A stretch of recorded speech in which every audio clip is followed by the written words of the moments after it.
سورہ نساء مکمل ہوئی. اب اللہ کا نام لے کر اس گروپ کی جو آخری صورت ہے. اور یہ نوٹ کر لیجئے کہ جو ہمارا منزلوں کا میں نے نظام آپ کو بتایا تھا، پہلی منزل ختم ہو گئی ہے. یہ سورہ مائدہ سے المنزل 2 یہ شروع ہو رہی ہے. المنزل 2 دوسری منزل شروع ہو گئی. لیکن جو مکی اور مدنی صورتوں کی گروپ ہے وہ ابھی ختم نہیں ہوا. پہلا وہ تو یہ کہ مکی صورت سورہ فاتحہ، مدنی کا ایک گروپ البقرہ اور آل عمران، دوسرا گروپ النساء اور المائدہ. المائدہ مل کر پھر جا کر جو گروپ ہے مکی مدنی کا وہ ختم ہوگا، جبکہ مائدہ ختم ہوگی. سورہ مائدہ کا بھی تقریباً اسلوب وہی ہے کہ جو سورہ نساء کا ہے، لیکن یہ کہ یہاں زیادہ جو زور ہے وہ اہل کتاب پر ہے. جیسا کہ میں نے آپ کو بتایا تھا کہ یہ جو گروپ ہے پہلا ان صورتوں کا، اس کے دو مضامین ہیں بنیادی. ایک شریعت اسلامی، شریعت اسلامی کا بلو پرنٹ ابتدائی خاکہ جو ہے وہ سورہ بقرہ میں، تکمیلی احکام اب اس میں آئیں گے. دوسرے اہل کتاب پر اتمام حجت اور آخری درجے میں دعوت، آخری فیصلہ کن باتیں جو ہیں وہ آپ کو ملیں گی اس سورہ مبارکہ میں. بسم اللہ الرحمن الرحیم. یا ایھا الذین آمنوا اوفوا بالعقود. سورہ نساء شروع ہوئی تھی یا ایھا الناس سے، اے لوگو. یہاں بس فرق یہ ہے کہ یا ایھا الذین آمنوا، اہل ایمان، اپنے عہدوں کو، معاہدوں کو، قول و قرار کو پورا کیا کرو. اب جو سمجھ لیجئے کہ سماجی زندگی جتنی انسان کی ہے وہ معاہدوں پر قائم ہے. Even marriage is a social contract. شادی کیا ہے؟ ایک معاہدہ ہے، ایک مرد ایک عورت کے مابین ساتھ رہنے کا، ساتھ زندگی گزارنے کا. اس کے کچھ حقوق ہیں، کچھ فرائض ہیں. بیوی کے حقوق اور اس کے فرائض اور شوہر کے حقوق اور اس کے فرائض. معاہدہ ہے. بڑے بڑے کاروبار جو ہے وہ معاہدوں کی شکل میں ہوتے ہیں، تو معاہدہ ہے. اور بھی سوشل کانٹریکٹ ہے کہ جو ہمارے ہاں employer employee relationship is a contract. یا جو سیاسی نظام ہے، عہدے ہیں، مناصب ہیں، ان کی ذمہ داریاں ہیں، ان کے پریویلیجز ہیں، یہ آپ کی ذمہ داریاں ہیں، یہ آپ کے اختیارات ہیں. تو ایک ہی شے اگر پوری ہو جائے، اوفوا بالعقود، جو بھی عقد ہو، عقد کہتے ہیں، گرہ کو عقدہ کہتے ہیں، عقدہ گرہ. عقد ہے کوئی چیز بند گئی، بس طے ہو گئی، فیصلہ ہو گیا، وہ عقود ہے. احلت لکم بہیمۃ الانعام الا ما یتلی علیکم. تمہارے لیے تمام جو مویشی کی نوعیت کے حیوانات ہیں وہ حلال کر دیے گئے، ان کا گوشت کھانا، سوائے اس کے جو تمہیں پڑھ کر سنائے جاتے ہیں. یعنی ان میں خنزیر ہے وہ حرام ہے، اور مردار اگر ہے تو حرام ہے، وغیرہ وغیرہ، وہ بعد میں آ جائے گا.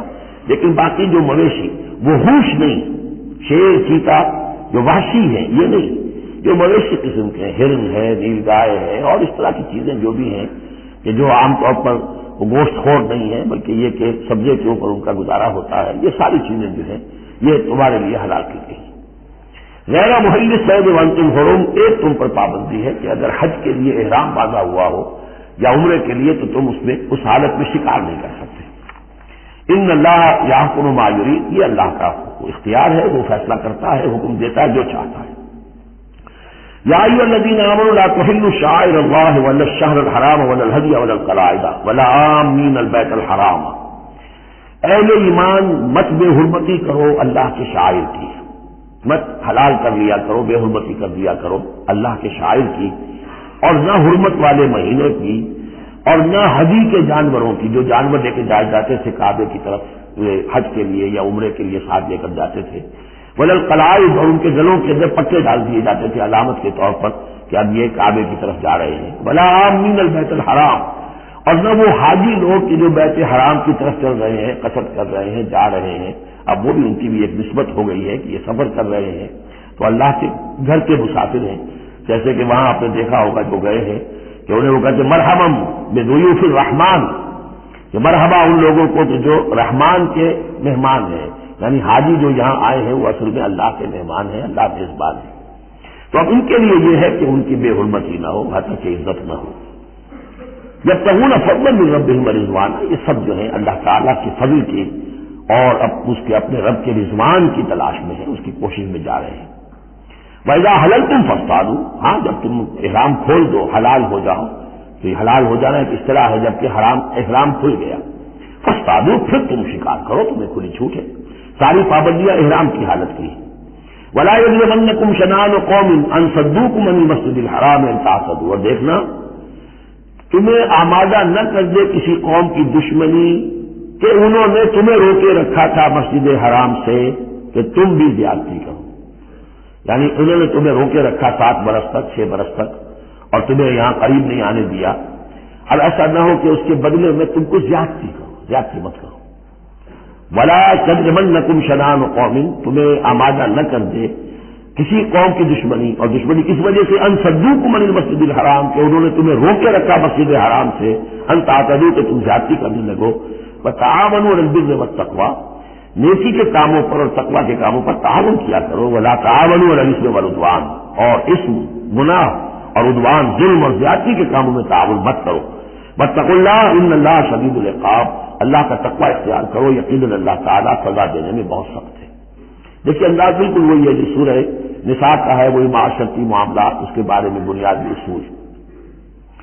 اب یہاں تو پھر وہ آ رہی ہے آخری مرتبہ یہ آیت اور مزید وضاحت کے ساتھ. حرمت علیکم المیتۃ، تم پر حرام کیا گیا مردار، جو خود اپنی موت مر گیا جانور، وہ حرام ہو گیا.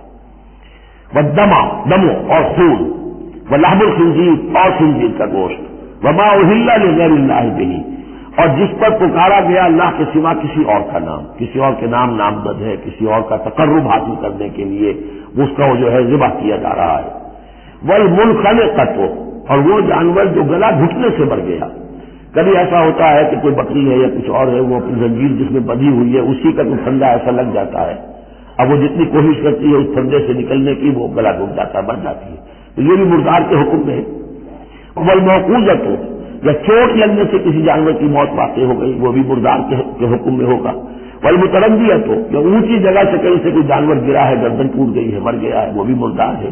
والنطیحۃ، کسی اور نے جانور نے سینگ مارا ہے، اس کے صدمے سے وہ ہلاک ہو گیا ہے جانور، تو وہ بھی حرام ہو گیا. یعنی میتہ کی مزید 4 قسمیں. یہی نہیں ہے کہ کسی بیماری سے جانور مرا ہو، لیکن یہ کہ یہ مرنے کی ذبح ہونے کی نوبت نہیں آئی، اس کے جسم سے خون نکلنے کا امکان نہیں رہا، اس کا خون جو ہے اس کے جسم کے اندر ہی جم گیا ہے، اس کے گوشت کا حصہ بن گیا ہے، لہذا وہ مردار کے حکم میں. وما اکل السبع الا ما ذکیتم، اور جسے کھا لیا ہو درندوں نے مگر یہ کہ جسے تم ذبح کر لو. فرض کیجئے کہ کسی شیر نے یا کسی چیتے نے کسی ہرن کے اوپر حملہ کیا، لیکن اس سے پہلے کہ وہ ہرن مرتا وہ شیر بھاگ گیا، آپ نے کوئی فائر کیا وہ بھاگ گیا، ابھی ہرن میں جان ہے، آپ نے جا کے ذبح کر لیا تو وہ پھر آپ کے لیے جائز ہے، کیونکہ ابھی اس میں جان تھی، ذبح آپ نے کیا ہے، تو اب یہ کہ اس میں سے وہ خون نکل جائے گا. تو جہاں جہاں شیر کا منہ لگا ہو اس حصے کو کاٹ کر پھینک دیجیے، باقی آپ کھا سکتے ہیں. الا ما ذکیتم، سوائے اس سے کہ جسے تم نے ذبح کر لیا. وما ذبح علی النصب، اور یہ بھی تمہارے لیے حرام کیا گیا کہ تم استھانوں پہ جا کر ذبح کرو. یہ خاص جگہ ہے، یہ خاص جو ہے وہ کسی ولی اللہ کا بازار ہے، وہاں جا کے ذبح کرنا، یا کسی دیوتا یا دیوی کا کوئی استھان ہے، وہ بھی اب حرام ہو گیا. وَأَن تَسْتَقْسِمُوا بِالْأَزْلَامِ، یا جوئے کے تیروں کے ذریعے سے تقسیم کرو. یہ بھی اب جوئے کی شکل ہو جاتی تھی. وہ لوگ یہ کرتے تھے، قربانی اپنی کی، اس کے بعد گوشت کے ڈھیر لگا دیے، اب تیروں کے ذریعے سے جوا کھیل رہے ہیں تو بڑے بڑے ڈھیر جو ہے اس کے اندر داؤ پر لگ رہے ہیں. ذالکم فسق، یہ تمام چیزیں جو ہیں گناہ کے کام ہیں. الیوم یئس الذین کفروا من دینکم، دیکھو اب یہ کافر لوگ تمہارے دین سے مایوس ہو چکے ہیں، یعنی یہ سمجھ چکے ہیں کہ نظام تو اب اللہ ہی کا رہے گا. اب یہاں پر چونکہ سورہ مائدہ جیسے کہ میں نے اس کے آخری صورتوں میں سے ہے، لہٰذا اب انہیں یہ تو توقع نہیں ہے کہ اسلام کا راستہ روک سکیں گے، لیکن وہ یہ ضرور چاہیں گے کہ اس قسم کی چیزیں تمہارے اندر جاری رہیں، اس طرح کی چیزیں جیسے ہمارے ہاں بھی ہندوانہ اثرات چلتے رہے بہت عرصے تک، اب بھی چل رہے ہیں.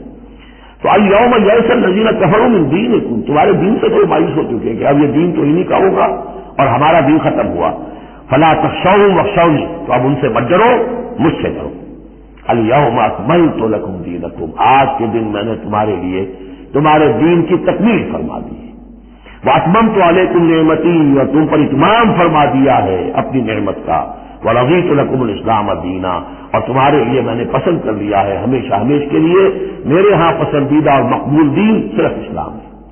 فمن اضطر فی مخمصۃ، اب یہ جو حکم دیا گیا تھا یہ چیزیں حرام ہیں، لیکن کوئی شخص اضطرار میں آ جائے، شدید فاقہ ہے، بھوک ہے، جان نکل گئی ہے، غیر متجانف للإثم، اس میں گناہ کی طرف کوئی رجحان نہ ہو، کوئی شرارت دل کے اندر نہ ہو کہ میں نے واقعی یہ سور حرام ہے لیکن ذرا چکھ کے دیکھنا ہی آج تو کیسا ہے، نہیں، جان پر بنی ہوئی ہے لیکن اس قسم کا خیال کوئی نہ ہو. فإن اللہ غفور الرحیم، تو اللہ تعالیٰ غفور اور رحیم ہے. یسألونک ماذا أحل لهم، اے نبی آپ سے پوچھتے ہیں ان کے لیے کیا کچھ حلال ہے. قل احل لکم الطیبات، تمہارے لیے سب پاکیزہ چیزیں حلال کر دی گئی. وما علمتم من الجوارح مکلبین تعلمونہن مما علمکم اللہ، اور جو تم چھوڑتے ہو سدھاتے ہو شکاری جانوروں کو، جنہیں تم چھوڑتے ہو شکار کے لیے، انہیں تم نے سدھایا ہے سکھایا ہے اس میں سے کہ جو اللہ نے تمہیں سکھایا ہے. فکلوا مما امسکنا علیکم، تو اب وہ اگر جا کر آپ نے کتا چھوڑا ہے، اس نے خرگوش کو پکڑ لیا ہے یا کسی اور جانور کو، فإن امسکنا علیکم، اگر انہوں نے روکے رکھا ہے تمہارے لیے اس شکار کو تو اس کو کھاؤ. واذکروا اسم اللہ علیہ، اس پر اللہ کا نام لو. واتقوا اللہ، اور اللہ تعالیٰ کا تقوی اختیار کرو. ان اللہ سریع الحساب، یقیناً اللہ تعالیٰ حساب لینے میں بہت جلدی کرتا ہے، یا حساب لینے میں اسے دیر نہیں لگتی.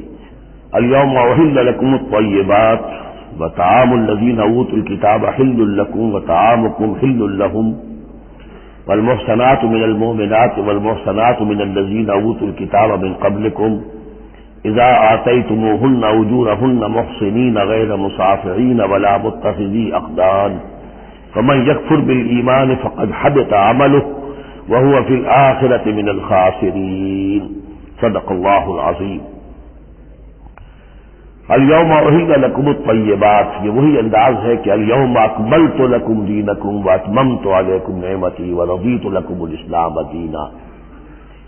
آج کے دن تمہارے لیے تمام پاکیزہ چیزیں حلال کر دی گئیں. یعنی اگر اس سے پہلے کوئی مختلف مذاہب میں، یہود کی شریعت میں حضرت یعقوب علیہ السلام کی بات پسند و ناپسند جو ذاتی تھی اس کی بنا پر کوئی رکاوٹیں ہو گئی تھیں، یا یہ کہ مشرکانہ جو اوہام تھے ان کی وجہ سے تمہارے ذہنوں میں کچھ الجھنیں تھیں، آج ان سب کو صاف کیا جا رہا ہے. الیوم احل لکم الطیبات، تمام صاف ستھری پاکیزہ چیزیں تمہارے لیے حلال ہیں. وطعام الذین اوتوا الکتاب حل لکم، اور ان لوگوں کا کھانا بھی کہ جنہیں کتاب دی گئی تھی تمہارے لیے حلال ہے. لیکن اس میں ظاہر ہونا چاہیے کہ ان کا کھانا کہ جو ظاہر بات ہے کہ اگر عیسائی سور کھا رہا ہوگا تو وہ ہمارے لیے حلال نہیں ہوگا.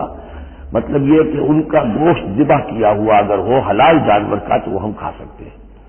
جانور حلال ہو اور نمبر 2 کہ اسے ذبح کیا گیا ہو. وطعامکم حل لہم، اسی طرح تمہارا کھانا بھی ان کے لیے حلال ہے. والمحصنات من المؤمنات، اور تمہارے لیے شادی کرنا بھی حلال ہے ان سے بھی کہ جو خاندانی خواتین ہوں اہل ایمان میں سے. والمحصنات من الذین اوتوا الکتاب من قبلکم، اور خاندانی خواتین ان لوگوں کی کہ جنہیں کتاب دی گئی تھی تم سے پہلے. یعنی مسلمان مرد جو ہے عیسائی اور یہودی خاتون سے شادی کر سکتا ہے. اذا آتیتموہن اجورہن، جبکہ تم انہیں ادا کر دو ان کے مہر. محسنین، نیت یہ ہو کہ انہیں گھر میں بسانا ہے، مستقل ایک خاندان کا ادارہ وجود میں لانا ہے. غیر مصافحین، صرف شہوت رانی کے لیے نہیں، صرف مستی نکالنے کے لیے نہیں. ولا متخذی اخدان، اور نہ ہی کوئی چھپی دوستی یاریاں بنانے کے لیے. کھلم کھلا نکاح ہو، ایک مسلمان مرد کسی عیسائی عورت سے، کسی یہودی عورت سے نکاح کر سکتا ہے. اس کے ضمن میں آج کل بہت سے اشکالات ہیں لوگوں کو، تو اس کے ضمن میں وضاحت کیے دیتا ہوں کہ جہاں تک تو شریعت کا اصل حکم ہے وہ تو یہ ہے، اور چونکہ شریعت محمد رسول اللہ پر پوری ہو چکی ہے اس میں کوئی تغیر و تبدل نہیں ہو سکتا، لہذا اس کو منسوخ ہم نہیں کر سکتے. یہ تو قانون جو ہے قائم رہے گا، اور یہ اس کا جواز جو ہے کچھ لوگوں کو اس کے خلاف جو مصلحتیں نظر آتی ہیں وہ اپنی جگہ پر صحیح ہیں، لیکن اس کے باوجود قانون کو بدلا نہیں جا سکتا. اگر ایک خالص اسلامی ریاست ہو تو کچھ عرصے کے لیے کسی ایسی اجازت کو موقوف کیا جا سکتا ہے. جیسے حضرت عمر رضی اللہ تعالیٰ عنہ نے ایک زمانے میں جبکہ قحط پڑا ہوا تھا تو قطع ید کی سزا جو ہے چوری پر ہاتھ کاٹنے کی سزا کو موقوف کر دیا تھا کہ حالات ایسے ہیں. اسی طرح سے عارضی طور پر کسی حکم میں کسی ایگزیکٹو آرڈر کے ذریعے سے، اسلامی حکومت کے کسی عارضی حکم کے ذریعے سے کوئی پابندی لگ سکتی ہے. مثلاً چونکہ صورتحال یہ ہے کہ مسلمان مردوں کو اجازت ہے عیسائی اور یہودی عورتوں سے شادی کی، مسلمان عورت کی شادی نہیں ہو سکتی کسی بھی عیسائی یا یہودی مرد سے. اب اس کی کیا علت ہے کہ عام طور پر سمجھا یہی جاتا ہے کہ مرد غالب ہوتا ہے، لہذا اس کا امکان ہے کہ وہ اپنی بیوی کو سیدھے راستے پر لے آئے گا، نہ یہ کہ اس کی بیوی اسے غلط راستے پر لے جائے گی. دوسرے یہ کہ اس زمانے میں اولاد ہوتی تھی مرد کی، تو گویا کہ ثابت تھا کہ جو اولاد ہوگی وہ ماں پر نہیں ہوگی، عیسائی نہیں ہوگی، یہودی نہیں ہوگی، بلکہ وہ مسلمان ہوگی. دوسرے اس وقت مسلمانوں کا غلبہ ہو گیا تھا، اور یہودی عیسائی جو تھے وہ ان کے گویا کے تابع ہو چکے تھے. نفسیاتی اعتبار سے یہ دونوں صورتیں اس وقت بدل چکی ہیں. آج مسلمان مغلوب ہیں، یہودی عیسائی جو ہیں ان کا پلڑا بھاری ہے دنیا کی سیاست میں اور دنیا کے معاملات میں. ویسے بھی مرد جو ہے وہ کمزور ہو چکے ہیں اور عورتوں کا غلبہ ہے. اس حوالے سے مناسب یہی ہے کہ یہ شادیاں نہ ہوں، لیکن حرام ان کو ہم نہیں کہہ سکتے. البتہ کوئی اگر اسلامی ریاست کہیں قائم ہو جائے تو پھر وہ وقتی طور پر جب تک کہ حالات میں کوئی اور تبدیلی نہ ہو جائے مصلحتوں کے پیش نظر اس اجازت کو عارضی طور پر منسوخ کر سکتی ہے. وَمَن يَكْفُرْ بِالْإِيمَانِ فَقَدْ حَبِطَ عَمَلُهُ، تو جس شخص نے ایمان کے ساتھ کفر کیا اس کے تمام اعمال حبط ہو گئے. اب اس میں اشارہ اہل کتاب کی طرف بھی ہو سکتا ہے کہ پہلے وہ صاحب ایمان تھے. جب تک محمد رسول اللہ تشریف نہیں لائے، جو حضرت عیسیٰ کو مانتا تھا وہ مومن تھا، جو حضرت موسیٰ کو مانتا تھا مومن تھا. لیکن یہ کہ اب اگر وہ نہیں مان رہے تو گویا کہ وہ کفر کر رہے. اور دوسری یہ کہ کوئی شخص ایمان کا مدعی ہو کر ایسی حرکتیں کرے کہ جو کہ کافرانہ ہے تو اس کے تمام اعمال حبط ہو جائیں گے. وہ ہوا پھر آخرت من الخاسرین، اور آخرت میں وہ ہوگا بڑے خسارہ پانے والوں میں.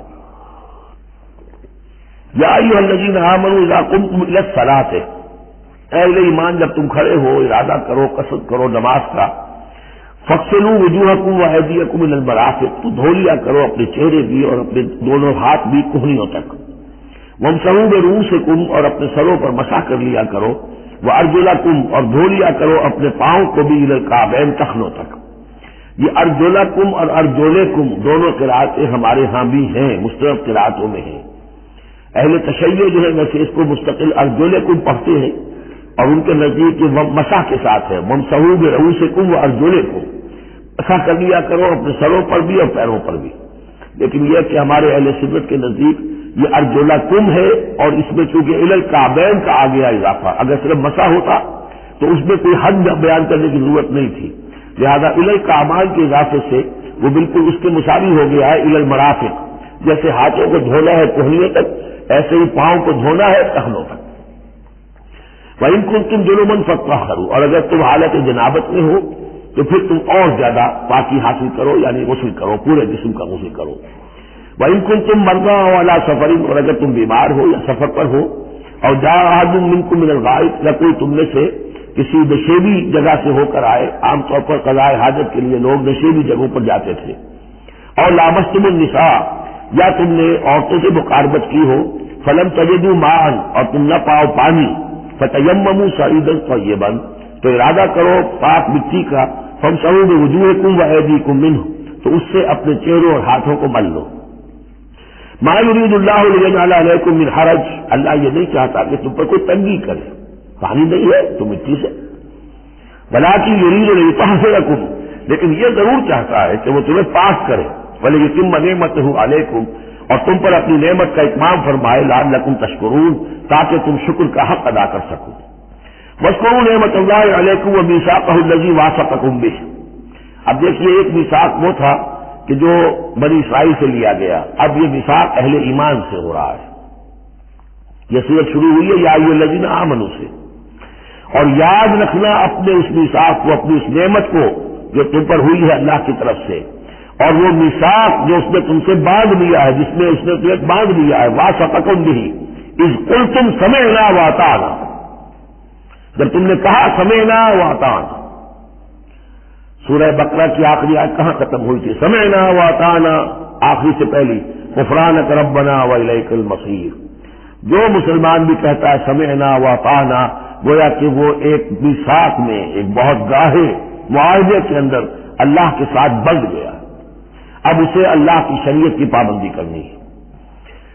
فاذکروا نعمت اللہ علیکم ومیثاقہ الذی واثقکم بہ اذ قلتم سمعنا واطعنا واتقوا اللہ، اللہ کا تقوی اختیار کرو. ان اللہ علیم بذات الصدور، یقیناً اللہ تعالیٰ جو سینوں کے اندر چیزیں پنہاں ہیں ان سے بھی واقف ہے. یا ایھا الذین آمنوا کونوا قوامین للہ شہداء بالقسط. اب وہ آیت نمبر 135 میں نے نوٹ کرائی تھی سورہ نساء کی، اور یہ آیت نمبر 8 ہے سورہ مائدہ کی. یہ ایک ہی مضمون، وہی نسبت زوجیت کو سمجھ لیجیے. صرف یہ کہ عکسی ترتیب ہے. وہاں تھا یا ایھا الذین آمنوا کونوا قوامین بالقسط شہداء للہ، یہاں ہے کونوا قوامین للہ شہداء بالقسط. ایک حقیقت تو میں نے اس وقت بیان کر دی تھی کہ گویا کہ معلوم ہوا کہ اللہ اور قسط مترادف ہے. اللہ کے لیے کھڑے ہو جاؤ، قسط کے لیے کھڑے ہو جاؤ، اللہ کے گواہ بن جاؤ، قسط کے گواہ بن جاؤ. تو گویا کہ اللہ اور قسط یہ مترادف ہے. دوسرا مفہوم جو کہ آج سامنے آ رہا ہے اس کو سمجھ لیجئے کہ کسی معاشرے میں عدل قائم کرنا، ایک تو یہ کہ عام انسان کی جو اس کی نفسیات ہے، اس کی فطرت ہے، اس کا تقاضا بھی یہ ہے کہ انسان چاہتا ہے کہ انصاف ہو. آج پوری نوع انسانی انصاف کی تلاش میں گھوم رہی ہے. بادشاہ سے نجات حاصل کی تھی، جمہوریت کی طرف آئے تھے کہ غلامی سے نجات ملے، انصاف ہونا چاہیے، انسان پر حاکم بن کر بیٹھ جائے، یہ تو کوئی حق نہیں ہے کسی کو. لیکن یہ کہ اس کا نتیجہ کیا ہوا کہ کیپٹلزم کی لعنت میں گرفتار ہو گئے. سرمایہ داروں کی جو ہے وہ ایک ڈکٹیٹریٹ اور آمریت قائم ہو گئی. اس سے نجات پانے کے لیے کمیونزم کے پاس گئے، وہ پھر ایک پارٹی ڈکٹیٹرشپ قائم ہو گئی. ایک سے ایک رست از یک بنتا استاد در بندے دیگر، ایک قید سے نجات نہیں پائی کہ دوسری قید کے اندر پھر پھنس گئے. اب انسان کدھر جائے گا؟ لیکن یہ کہ فطرت کے اندر ہے کہ عدل اور انصاف انسان چاہتا ہے. ایک تو یہ ہے کہ اس فطرت کے تقاضے کو پورا کرتے ہوئے عدل کو قائم کرنے کے لیے انسان کھڑا ہو جائے. اور ایک اس سے اوپر کی منزل ہے کہ اصل العدل اللہ کی ذات ہے، اس کا دیا ہوا نظام جو ہے وہ ہے عادلانہ نظام. ہم اس کے وفادار ہیں، ہمارے ذمے ہے اس کے نظام کو قائم کرنا. تو کھڑے ہو جاؤ اللہ کے لیے. یا ایھا الذین آمنوا کونوا قوامین للہ شہداء بالقسط. یہاں پر یہ اوپر کی منزل ہے جو بیان ہو رہی ہے کہ اصل میں یہ صرف فطرت انسانی کے تقاضے کے طور پر نہیں، تمہاری عبدیت کا تقاضا ہے، تمہارا اللہ کے ساتھ وفاداری کا جو رشتہ ہے اس کا تقاضا ہے کہ پوری قوت کے ساتھ with all the emphasis at your command، جو بھی تمہارے پاس ذرائع ہیں، وسائل ہیں، ان سب کو لے کر جو بھی آپ کے پاس قوت ہے اس سب کو جمع کر کے اور آپ کھڑے ہو جائیں اللہ کے لیے. کھڑے ہو جائیں اللہ کے لیے کیا معنی دارت؟ اللہ کے لیے کھڑے ہونا یعنی اس کے دین کے گواہ بن کر کھڑے ہو جانا. اور اس کا دین جو ہے العدل ہے، انصاف ہے، قسط ہے. تو اس انصاف اور قسط کو قائم کرنا. یا ایھا الذین آمنوا کونوا قوامین للہ شہداء بالقسط. اب دیکھیے وہاں کیا تھا، وَلَوْ عَلَىٰ أَنفُسِكُمْ وَبِالْوَالِدَيْنِ وَالْأَقْرَبِينَ. انصاف سے روکنے والی چیز ہوتی ہے کوئی محبت. اب میں اپنے خلاف کیسے فتویٰ دے دوں، اپنے والدین کے خلاف کیسے فیصلہ دے دوں، اپنے رشتے داروں کے خلاف کیسے فیصلہ دے دوں؟ وہاں فرمایا اس کی کاٹ کر دی، وَلَوْ عَلَىٰ أَنفُسِكُمْ وَبِالْوَالِدَيْنِ وَالْأَقْرَبِينَ. حق بات ہے، انصاف کی بات ہے، خواہ تمہارے خلاف جا رہی ہو، تمہارے والدین کے خلاف جا رہی ہو، تمہارے رشتے داروں کے خلاف جا رہی ہو، حق کہنا ہے. دوسری چیز کیا ہوتی ہے، کسی کی دشمنی کی وجہ سے آپ حق نہیں کہتے. بات تو حق ہے اسی کی، لیکن یہ تو دشمن ہے، میں اس کے حق میں کیسے فتویٰ دوں؟ اس سے یہاں روک دیا گیا. تو یہ وہ ریسیپروکل نسبتیں ہیں قرآن مجید کی صورتوں کے اندر. ایک ہی مضمون ہے، اس کے اندر عکسی ترتیب اور ریسیپروکل ترتیب. وَلَا يَجْرِمَنَّكُمْ شَنَآنُ قَوْمٍ عَلَىٰ أَلَّا تَعْدِلُوا. دیکھو کسی قوم کی دشمنی تمہیں اس بات پر آمادہ نہ کر دے کہ تم عدل سے منحرف ہو جاؤ. اعدلوا، عدل سے کام لو، انصاف کرو. هو اقرب للتقوی، یہی بہتر ہے اور قریب تر ہے تقوی کے. واتقوا اللہ ان اللہ خبیر بما تعملون. اور اللہ کا تقوی اختیار کرو اور جو کچھ تم کر رہے ہو اللہ اس سے باخبر ہے. اب اس میں ظاہر بات ہے بار بار میں نہیں کہہ سکتا، یہ جو بار بار آتا اللہ دیکھ رہا ہے، اللہ باخبر ہے، کیا مانی؟ ہر ایک کا حساب تم سے لے گا، ہر ایک کی جواب دہی تمہیں کرنی پڑے گی. تمہارا کوئی عمل، تمہارا کوئی قول اس کے علم سے خارج نہیں ہے، لہذا ہر وقت چوکس رہو، چوکنے رہو. وعد اللہ الذین آمنوا وعملوا الصالحات لهم مغفرۃ واجر عظیم. ہاں اللہ تعالیٰ کا وعدہ ہے ان لوگوں سے جو ایمان لائیں اور نیک عمل کریں کہ ان کے لیے مغفرت بھی ہے، اجر عظیم بھی ہے. والذین کفروا وکذبوا بآیاتنا اولئک اصحاب الجحیم. اور جو لوگ کے انکار کریں اور جھٹلا دیں ہماری آیات کو، وہ ہیں جہنم والے، آگ والے. یا ایھا الذین آمنوا اذکروا نعمت اللہ علیکم اذ ہم قوم ان یبسطوا الیکم ایدیہم. اہل ایمان ذرا یاد کرو اس اللہ کے انعام کو جبکہ قوم نے ارادہ کیا تھا کہ تمہارے خلاف اقدام کریں، بڑھائیں اپنے ہاتھ تمہارے خلاف. یہ غزوہ احزاب کے بعد جو ہے وہ ایک جو بھی کوششیں ہوئی، بہت سے لوگ ابھی پیچھے تاپ کھا رہے تھے کفار میں سے کیا پھر دوبارہ جائیں، لیکن ایسے حالات اللہ تعالیٰ نے پیدا کر دیے، ان کے دلوں پر ایسا رعب پڑ گیا تھا غزوہ احزاب کے بعد کہ پھر جرأت ہو نہیں سکی. اس کو اللہ تعالیٰ اپنے انعام کی حیثیت سے یہاں اس کا ذکر فرما رہے.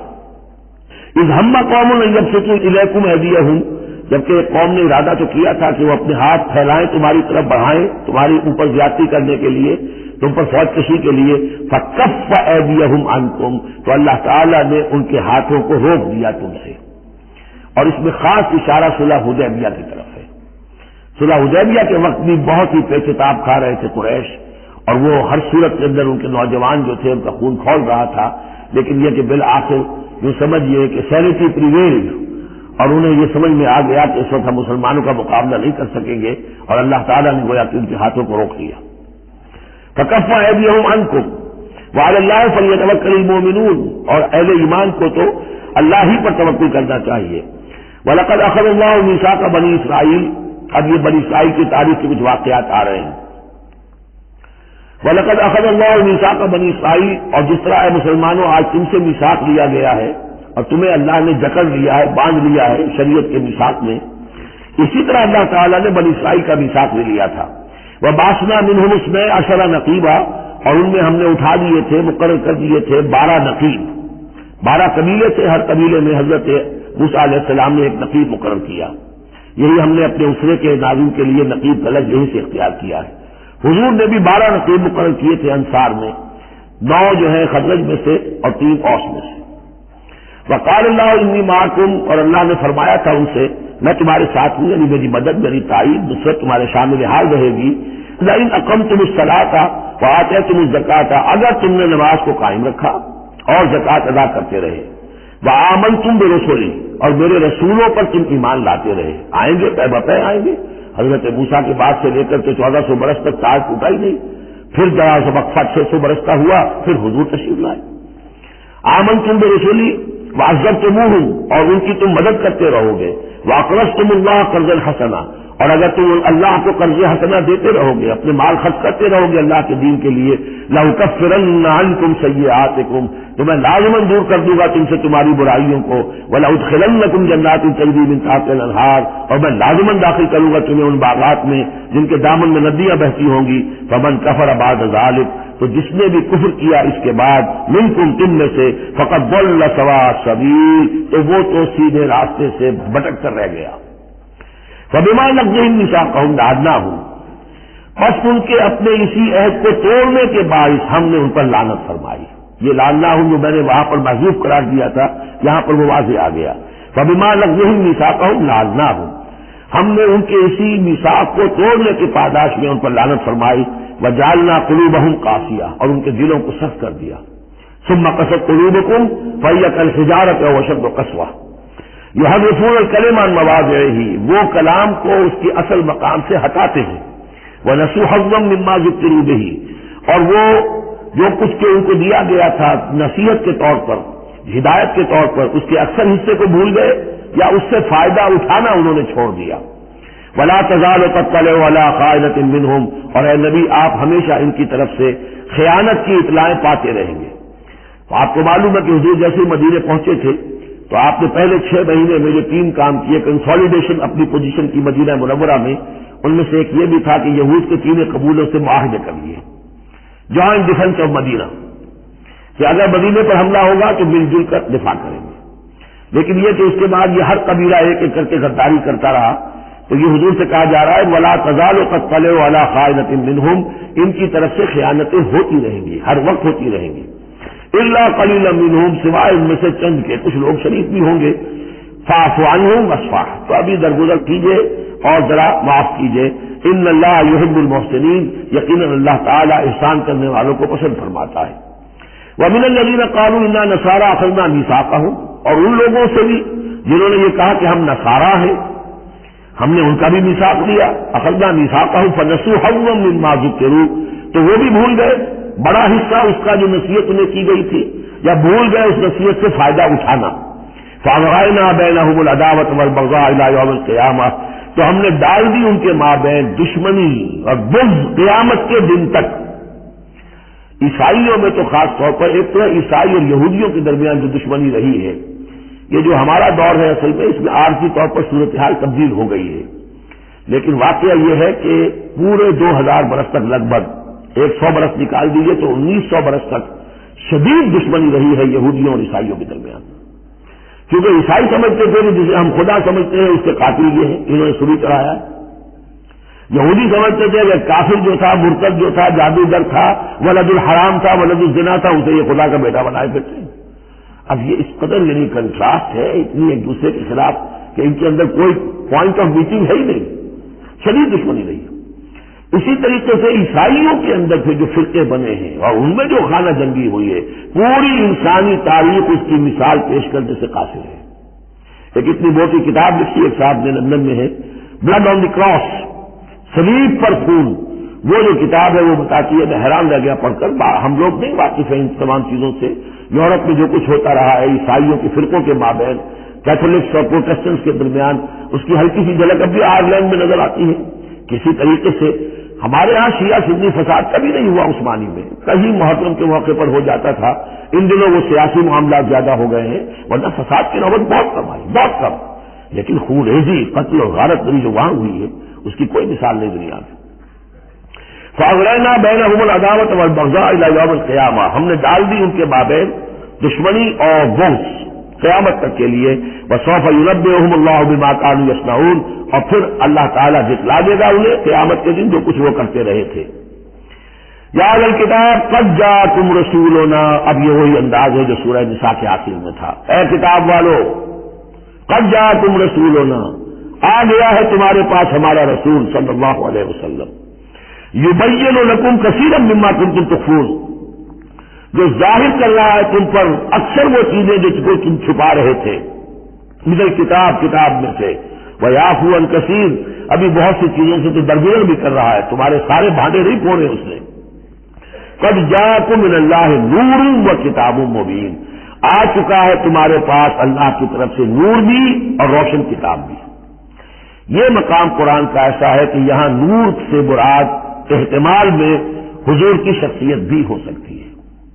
وہاں میں نے کہا تھا انزلنا الیکم نورا مبینا، نازل کر دیا ہے تمہاری طرف ایک روشن نور، وہاں اس سے مراد قرآن بنتا ہے، اس لیے کہ حضور کے لیے لفظ انزلنا یہ صحیح نہیں، اس پر منطبق نہیں ہو سکتا بیسط کے لیے، لیکن یہاں جاءکم من اللہ نور و کتاب مبین، یہ بھی معنی ہو سکتے ہیں کہ نور بھی قرآن کو کہا گیا ہو، اور واو جو ہے یہ واو تفسیری ہو، آ گیا ہے تمہارے پاس نور یعنی کتاب مبین، یہ بھی معنی ہو سکتے ہیں، احتمال یہ بھی ہے، لیکن یہ کہ یہ احتمال بھی موجود ہے کہ یہاں نور سے مراد محمد الرسول اللہ صلی اللہ علیہ وسلم کی ذات مبارکہ ہو، اور اس سے مراد حضور کی روح ہے، روح پر نور ہے، اور اس اعتبار سے کہ حضور کی روح جو ہے اور آپ کی روحانیت آپ کے پورے وجود کے اوپر غالب تھی، چھائی ہوئی تھی، لہذا آپ کو مجسم نور بھی کہا جا سکتا ہے۔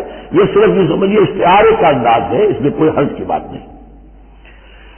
قد جاءکم من اللہ نور و کتاب مبین یہدی بہ اللہ من اتبع رضوانہ سبل السلام، اس کے ذریعے سے اللہ تعالی رہنمائی فرماتا ہے ان کی جو اس کی رضا کے جویا ہیں، متلاشی ہیں، سلامتی کے راستوں کی ہدایت فرماتا ہے۔ وَيُخْرِجُهُم مِّنَ الظُّلُمَاتِ إِلَى النُّورِ، اور نکالتا ہے انہیں اندھیروں سے روشنی کی طرف بِإِذْنِهِ، اپنے حکم سے۔ وَيَهْدِيهِمْ إِلَىٰ صِرَاطٍ مُّسْتَقِيمٍ، اور ان کی رہنمائی فرماتا ہے، ہدایت دیتا ہے انہیں سیدھے راستے کی طرف۔ قَدْ كَفَرَ الَّذِينَ قَالُوا إِنَّ اللَّهَ هُوَ الْمَسِيحُ ابْنُ مَرْيَمَ، یقیناً کفر کیا انہوں نے جنہوں نے کہا اللہ ہی مسیح ابن مریم ہے۔ دیکھیے حضرت عیسیٰ کے بارے میں یہ دو عقیدے رہے ہیں ان کے ہاں، ایک ہے گاڈ انکارنیٹ، اوتار کا عقیدہ جو ہندوؤں میں بھی ہے، رام چندر جی خدا کے اوتار، کرشن جی مہاراج خدا کے اوتار، یعنی خدا خود ہی انسانی شکل میں ظہور کر لیتا ہے۔ اسی طرح کا گاڈ انکارنیٹ کا کانسیپٹ عیسائیوں میں بھی رہا ہے، اور خاص طور پر جیکوبائٹس جو ان کا فرقہ رہا ہے وہ سختی کے ساتھ اس پر قائل تھا کہ اصل میں اللہ ہی نے حضرت مسیح کی شکل میں دنیا میں ظہور فرمایا ہے۔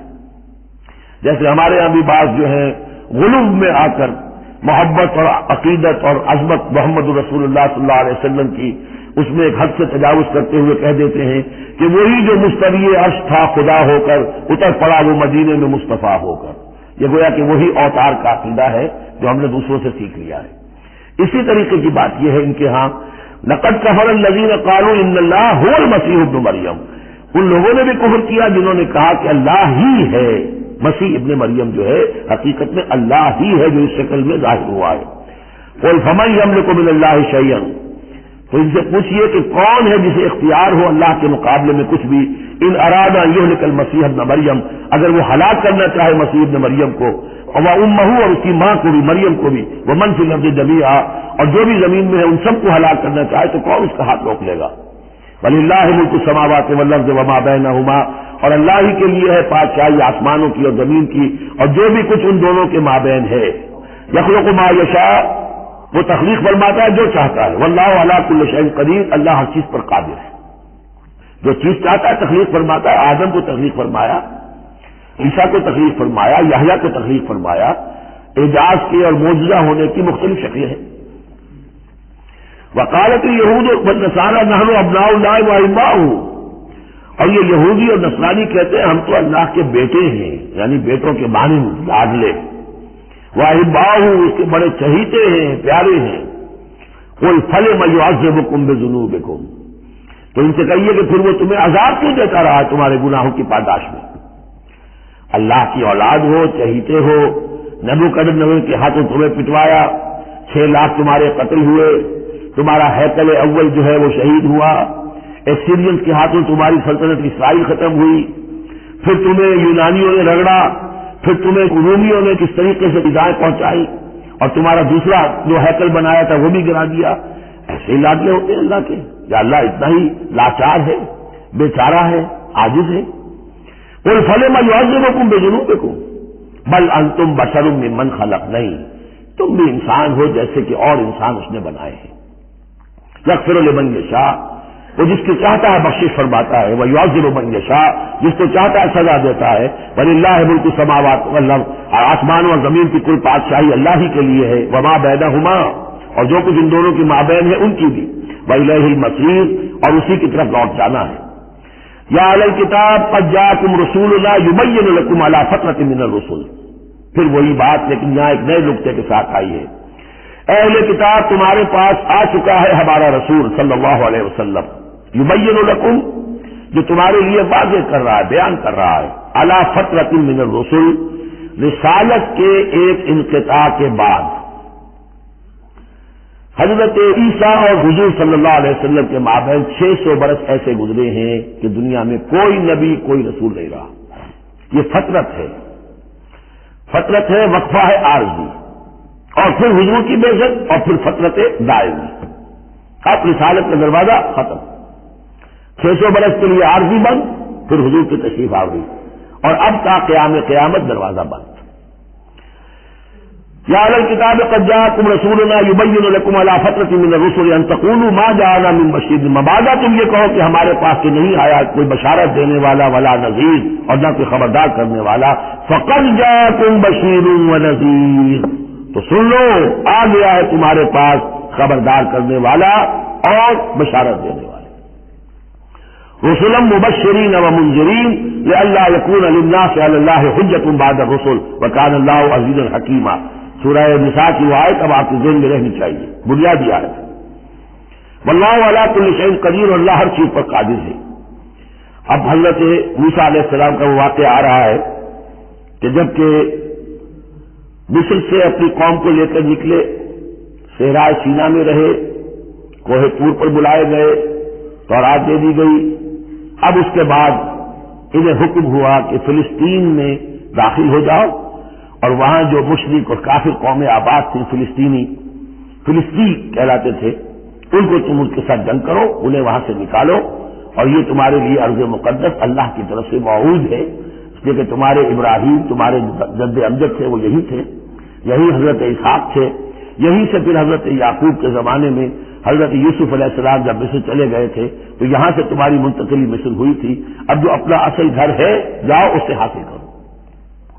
لیکن جب جنگ کا موقع آیا پوری قوم نے کوڑا جواب دے دیا کہ ہم جنگ کرنے کے لیے تیار نہیں۔ اس پر حضرت موسیٰ علیہ السلام کی مزاج میں جو تلخی پیدا ہوئی اور طبیعت کے اندر جو سمجھیے بیزاری کی شدت پیدا ہوئی، وہ آپ دیکھیے گا کہ ہم یہ سمجھتے ہیں کہ رسول جو ہے وہ اپنی امت کے حق میں شفقت ہی شفقت ہوتا ہے، شفقت بھی ہے، جیسے اللہ کا معاملہ رؤوف بھی ہے، ودود بھی ہے، لیکن عزیز انتقام بھی ہے، انتقام لینے والا بھی ہے، یہ دونوں شان ہیں۔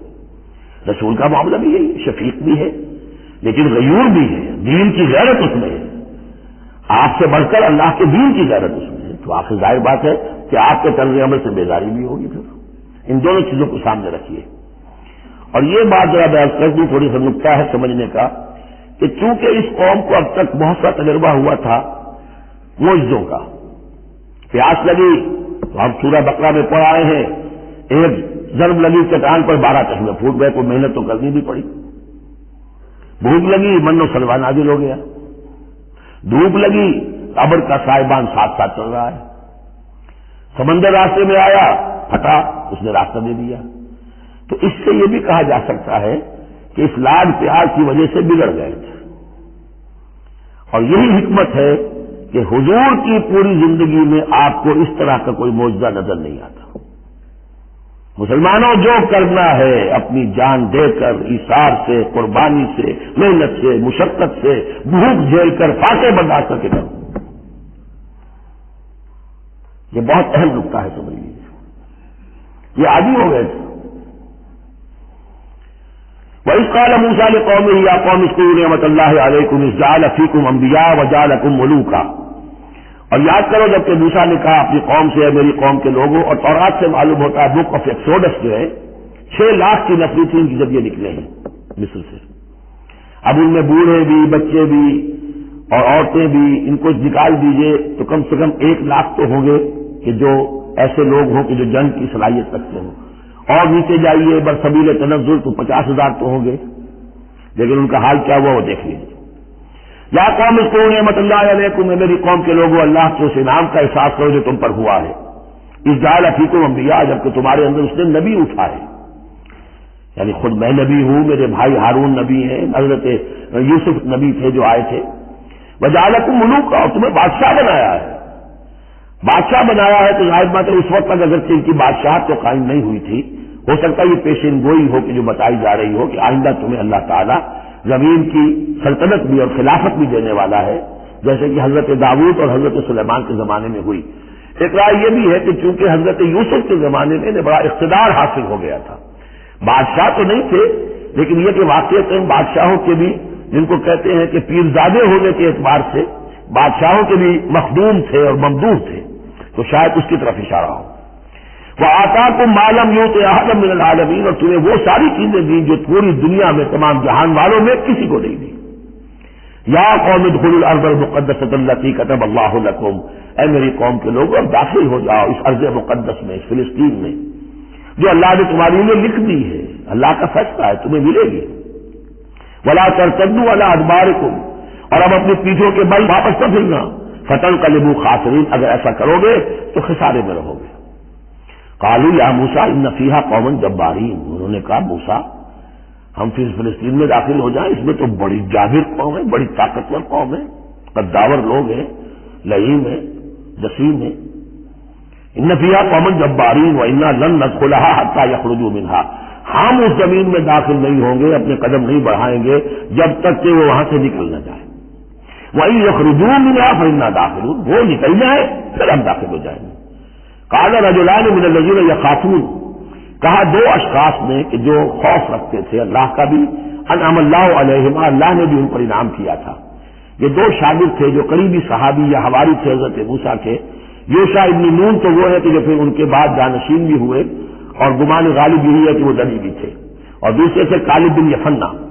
تو ان دونوں نے اپنے قوم کے لوگوں کو سمجھانا چاہا. قال رجلان من الذين يخافون انعم الله عليهما ادخلوا عليهم الباب، ہمت کرو دروازے میں ایک دفعہ گھسو تو صحیح.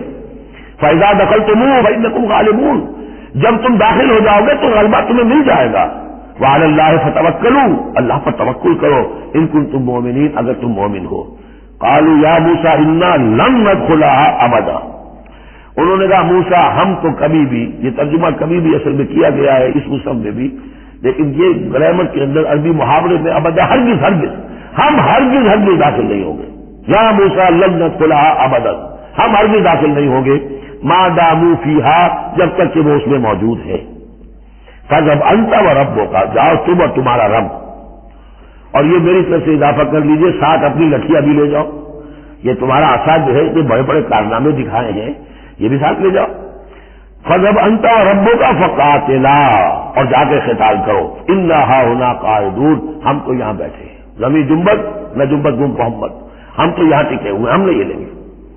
قال رب، اب دیکھیے بیزاری، وہی حضرت موسیٰ سورہ قصص کا واقعہ پڑھیں گے کہ ایک قبطی جو تھا وہ مار رہا تھا ایک اسرائیلی کو، تو اس کی طرف سے پھر مدافعت کرتے ہوئے حضرت موسیٰ نے ایک مکہ رسید کیا اور اس قبطی کی جان نکال دی. فوقذہ موسیٰ فقضى علیہ، اس وقت اتنی محبت اپنی قوم سے، اور اب کیا حال ہے؟ قال رب انی لا املک الا نفسی واخی، انہوں نے عرض کیا پروردگار مجھے تو اختیار نہیں ہے سوائے اپنی جان کے اور اپنے بھائی ہارون کی جان کے. ففرق بیننا، باقی یہ پوری قوم انکار کر رہی ہے تو اب تفریق کر دے، علیحدہ کر دے، جدائی ڈال دے ہمارے مابین، وبین القوم الفاسقین، اور ان ناہنجار لوگوں کے درمیان، میں اب ان کے ساتھ رہنا نہیں چاہتا. آج کی اصطلاح میں ہم کہہ سکتے ہیں میرا استعفیٰ قبول فرما لے، کہ میں اب ان کے ساتھ نہیں رہنا چاہتا. ان کی ناہنجاری، جو کچھ انہوں نے دیکھا ہے، میرے ہاتھوں سے جو معجزے دیکھے ہیں، میرے اور ان کے درمیان اب تفرقہ پیدا کر دے. اللہ نے یہ درخواست قبول نہیں کی، لیکن یہ کہ تذکرہ بھی نہیں کیا. قال فإنها محرمة عليهم 40 سنة، نہیں، ہم جو سزا انہیں دے رہے ہیں وہ یہ ہے کہ اب یہ ارض مقدس، اگر یہ بزدلی نہ دکھاتے ابھی ہم انہیں دے دیتے. اب انہوں نے بزدلی دکھائی ہے تو اب یہ ان پر حرام رہے گی 40 برس تک. یتیہون فی الارض، اسی صحرا میں، اسی صحرائے سینا میں، سینائی پیننسولا، یہ بھٹکتے پھریں گے. فلا تأس علی القوم الفاسقین، تو اب آپ اس فاسق لوگوں کے بارے میں اب آپ افسوس نہ کریں، اپنے دل کے اندر رنج نہ لیں جو کچھ ان پر بیتے گی، لیکن بہرحال آپ ان کی طرف رسول بنا کر بھیجے گئے ہیں، جب تک زندگی ہے آپ کو ان کے ساتھ رہنا ہے. یاد کر لیجئے کہ جو حضرت موسیٰ نے کہا انی لا املک الا نفسی واخی، حضور سے کیا کہا گیا تھا سورہ نساء میں؟ فقاتل فی سبیل اللہ لا تکلف الا نفسک وحرض المؤمنین. اے نبی، آپ اللہ کی راہ میں قتال کیجئے، آپ پر ذمہ داری نہیں ہے سوائے اس کے کہ آپ کی اپنی جان ہے، اور آپ اہل ایمان کی جتنی تحریض، ترغیب، تشویق، جتنے ان کے ایمان کے جذبات کو اپیل کرنا ممکن ہے کیجیے بس. وَاتْلُ عَلَيْهِمْ نَبَأَ ابْنَيْ آدَمَ بِالْحَقِّ، اب یہ معاملہ ہو رہا ہے قتل لاحق کے سلسلے میں، ملک میں فساد بچانے کے سلسلے میں، چوری ڈاکے کے سلسلے میں، کیا ان کی اہمیت ہے، کیا اس کے پھر سزائیں ہیں. وَاتْلُ عَلَيْهِمْ نَبَأَ ابْنَيْ آدَمَ بِالْحَقِّ، اور اے نبی ان کو پڑھ کر سنائیے آدم کے 2 بیٹوں کی کہانی یا قصہ حق کے ساتھ. اسْتَرَّبَا قُرْبَانًا، جبکہ ان دونوں نے قربانی پیش کی، ایک حابیل قابیل، اور ایک ان میں سے گنریے کا کام کرتے تھے، بھیڑیں بکریاں چراتے تھے، ایک کاشتکار تھے. تو دونوں نے کچھ اپنی جنس لے کر آئے اور دوسرے جو ہیں وہ کچھ اپنے کوئی جانور لے کر آئے، اللہ کے لیے نذر کے طور پر پیش کیا. فَتُقُبِّلَ مِنْ أَحَدِهِمَا وَلَمْ يُتَقَبَّلْ مِنَ الْآخَرِ، تو ان میں سے ایک کی بھی جو قربانی تھی قبول کر لی گئی، یا دوسری کی قبول نہیں کی گئی. یہ کیسے معلوم ہوا؟ یہ میں بتا چکا ہوں آپ کو کہ اس وقت کا معاملہ یہ تھا کہ قربانی کی قبولیت کی علامت یہ ہوتی تھی کہ آسمان سے ایک شعلہ سا نیچے اترتا تھا اور وہ اس کو بھسم کر دیتا تھا، گویا کہ اللہ نے قبول فرما لی. قال لأقتلنک، اب جس کی یہ قبول نہیں ہوئی تھی اس نے کہا اپنے بھائی سے جس کی قبول ہو گئی تھی، حسد کی آگ میں جل کر میں تمہیں قتل کر دوں گا. قال انما يتقبل اللہ من المتقین، انہوں نے کہا بھائی جان اس میں میرا کیا قصور ہے، یہ تو اللہ تعالیٰ کا قاعدہ ہے، قانون ہے، وہ صرف متقیوں ہی سے قبول کرتا ہے. لیکن بسطت الیہ یدک لتقتلنی، اگر آپ اپنا ہاتھ بڑھائیں گے مجھ پر، چلائیں گے مجھے قتل کرنے کے لیے، ما انا بباسط یدی الیک لیقتلک، تب بھی میں اپنا ہاتھ نہیں چلاؤں گا، نہیں بڑھاؤں گا کہ آپ کو قتل کروں، یعنی ایک طرفہ قتل ہوگا آپ کا. انی اخاف اللہ رب العالمین، مجھے تو اللہ کا خوف ہے جو تمام جہانوں کا پروردگار ہے. انی ارید ان تبوء باسمی و اسمک، اور پھر میں چاہتا ہوں کہ اگر آپ مجھے قتل کر ہی دیں، اس انتہا تک پہنچ ہی جائیں، تو آپ اپنے گناہ کا بھی بوجھ اپنے سر لیں، میرے گناہ کا بھی بوجھ لیں. جو ناحق مقتول ہے اس کے تو گویا کہ تمام گناہ اس قاتل نے اپنے سر پر لے لیے، تو میرے تو گھاٹے کا سودا نہیں ہے. What do I stand to lose, آخر میری کوئی خطائیں ہیں، میری کوئی غلطیاں ہیں، کوئی گناہ میں نے کیے ہوں گے، اگر آپ ناحق مجھے قتل کریں گے تو میرے ان تمام گناہوں کا وبال آپ کے سر آ جائے گا، تو میرے سے کوئی نقصان والی بات نہیں. انی ارید ان تبوء باسمی و اسمک فتکون من اصحاب النار، اور یہ ہوگی سخت ترین سزا میری طرف سے آپ کو کہ پھر آپ ہو جائیں گے جہنمی. وذالک جزاء الظالمین، اور یہی بدلہ ہے ظالموں کا. فطوعت لہ نفسہ قتل اخیہ، اب اس کے نفس نے آمادہ کر ہی لیا اسے اپنے بھائی کے قتل پر. یعنی الفاظ میں بٹوین دی لائنز یہ سمجھیے کہ ہے اس کے اندر بھی کوئی تو رہتا ہے حق اور باطل کی ایک کشاکش اور نیکی اور بدی کا غلبہ، قتل کروں یا نہ کروں. آخر بھائی کی باتیں بھی آئی ہیں، وہ دل نشین ہے، لیکن یہ کہ نفس جو ہے اس وقت اس کے اندر جو بھی شیطنت گھسی ہوئی تھی، اس نفس نے اسے آمادہ کر ہی لیا اپنے بھائی کو قتل کرنے پر. فقتلہ، تو اس نے انہیں قتل کر دیا. فاصبح من الخاسرین، ہو گیا تباہ ہو جانے والوں میں. فبعث اللہ غرابا یبحث فی الارض، یہ پہلا خون ہے جو نسل آدم میں ہوا ہے. تو اللہ تعالیٰ نے کوے کو بھیجا، وہ زمین کو کرید رہا تھا. اب اسے قابل کو یہ سمجھ میں نہیں آ رہا تھا کہ میں کیا کروں، ابھی لاش جو ہے بھائی کی، اس کو کیسے ڈسپوز آف کروں. تو اللہ تعالیٰ نے ایک کوے کو بھیج دیا. وہ زمین میں جیسے آپ کو معلوم ہے چونچے مارتا ہے، اس میں سے کچھ دانے نکالتا ہے. وہ دیکھا جب ہاتھ فی الارض لیریہ، تاکہ اللہ اسے دکھا دے کیف یواری صوت اخی، کہ اپنے بھائی کی لاش کو کیسے چھپائے. قال یا ویلتی اجزت ان اکون مثل هذا الغراب، اس نے کہا ہائے میری شامت، میرے اندر اس کوے جیسی بھی عقل نہ تھی، نہ ہوا میں اس کوے جیسا بھی کہ مجھے یہ بات خود سوچ جاتی. فواری صوت اخی، اور میں اپنے بھائی کی لاش کو چھپا دیتا. فاصبح من النادمین من اجل ذلک، اس چیز پر اس کے اندر بڑی شدید ندامت پیدا ہو گئی.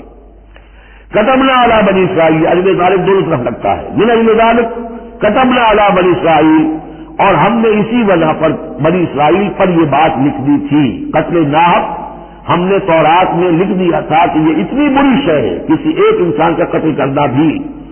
کتبنا علی بنی اسرائیل انہ من قتل نفسا بغیر نفس و فساد فی الارض، اگر کسی نے کسی انسان کو قتل کیا بغیر کسی قتل کے قصاص میں، بغیر نفس، ہاں کسی نے قتل کیا، قتل کے جواب میں قتل کیا جائے تو یہ قتل ناحق نہیں ہے، یہ تو پھر قصاص کا قتل ہے. اور فساد فی الارض، یا کوئی شخص زمین میں فساد مچا رہا ہے اس میں اس کو قتل کیا جائے، یعنی کوئی قصوروار ہے، مجرم ہے، اس کو سزا دینے میں قتل کیا جائے تو بات اور ہے.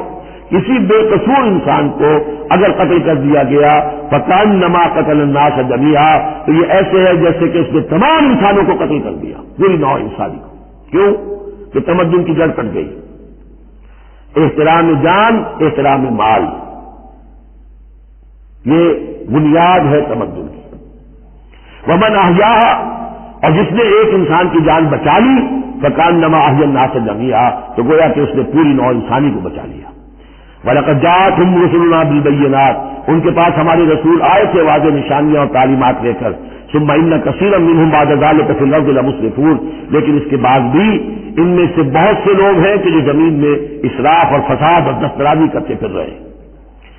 انما جزاء الذین یحاربون اللہ ورسولہ، اب یہ وہ آ رہی ہے محاربے کی آیت ہے.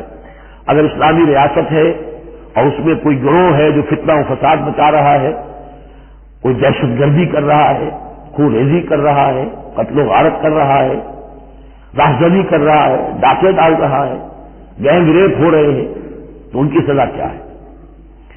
انما جزاء الذین یحاربون اللہ ورسولہ، لیکن یہ اسلامی ریاست کی ہے جس میں اسلامی قانون نافذ ہو. اصل میں سزائیں بھی جو ہے وہ اسی معاشرے میں جس میں کہ باقی سارا اسلام کا نظام بھی قائم ہو. ورنہ نظام یہ ہو جھوٹی گواہیاں دینے والے موجود ہوں، ایمان فروش موجود ہو، ججوں کو خریدا جا سکتا ہو، اور اس میں یہ سخت قوانین بنا دیے جائیں تو پھر اس سے جو نتائج نکل رہے ہیں وہ بجائے یہ کہ شریعت کو کوئی نیک نامی ملے، شریعت بدنام ہوتی ہے الٹی.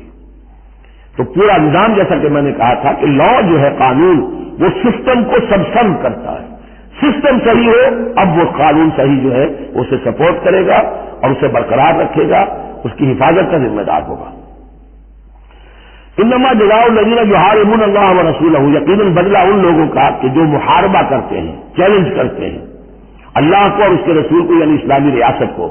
ویسعون فی الارض فسادا، اور زمین میں وہ فساد مچاتے پھرتے ہیں. ان یقتلوا، کہ انہیں قتل کیا جائے، بلکہ یقتلوا نہیں یقتلوا، ان کے ٹکڑے کیے جائیں، تقتیل، یقتلوا تقتیلا. اور یسلبوا، یا انہیں سولی چاہا جائے. اور تقطع ایدیہم وارجلہم من خلاف، یا ان کے ہاتھ اور پاؤں مخالف سمتوں سے کاٹا جائے، ایک ہاتھ کاٹ دیا جائے، ایک پاؤں کاٹ دیا جائے. اور ینفوا من الارض، یا انہیں ملک بدر کر دیا جائے. ذالک لہم خزی فی الدنیا، یہ تو ہے ان کے لیے دنیا کی زندگی میں رسوائی. وَلَهُمْ فِي الْآخِرَةِ عَذَابٌ عَظِيمٌ، اور آخرت میں ان کے لیے مزید بہت بڑا عذاب ہے. إِلَّا الَّذِينَ تَابُوا مِن قَبْلِ أَن تَقْدِرُوا عَلَيْهِمْ، سوائے اس کے تو جو لوگ توبہ کر لیں اس سے پہلے کہ تم ان پر قابو پاؤ۔